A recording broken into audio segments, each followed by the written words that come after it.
సాయంత్రం పూట నేను ఫెయిత్లో వాక్యం చదువుకుంటా ఉన్నాను. నాకు చర్చిలో నుంచి ఏడ్పు వినబడుతుంది. అది మామూలు ఏడ్పు కాదు.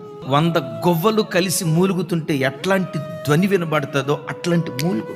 ఎవర్రా ఎంత ఏడుస్తా ప్రార్థన చేస్తున్నారని ఇక్కడ తొంగి చూస్తేనండి 25 సంవత్సరాల యవ్వన బిడ్డ నా గుండెలు పగిలేటట్లుగా ఏడుస్తుంది. ఆ బిడ్డ దేని కొరకు ఏడుస్తుందో తెలుసా? లోకంలో నశించిపోతున్న ప్రజల కొరకు కన్నీరు మున్నీరుగా ఏడుస్తూ ప్రార్థన చేస్తుందండి. దేవా, కోట్ల కోట్ల కొలది ఆత్మలు నరకానికి వెళ్ళిపోతున్నాయి. నిజదేవుడు ఎవరో తెలియక విగ్రహారాధికులుగా మిగిలిపోతున్నారు. దైవము కాని వాటిని ప్రజలు ఆరాధిస్తున్నారు.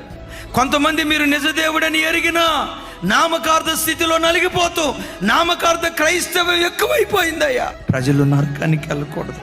ఏడుస్తూ ఆ బిడ్డ అంటది, నరకమంతా ఖాళీ అయిపోవాలయ్యా, పరలోకమంతా ఆత్మల చేత నింపబడాలయ్యా అని అడుగుతుంది. నీ కన్నులు ఆ కన్నీళ్లతో నిండుకొనుగాక.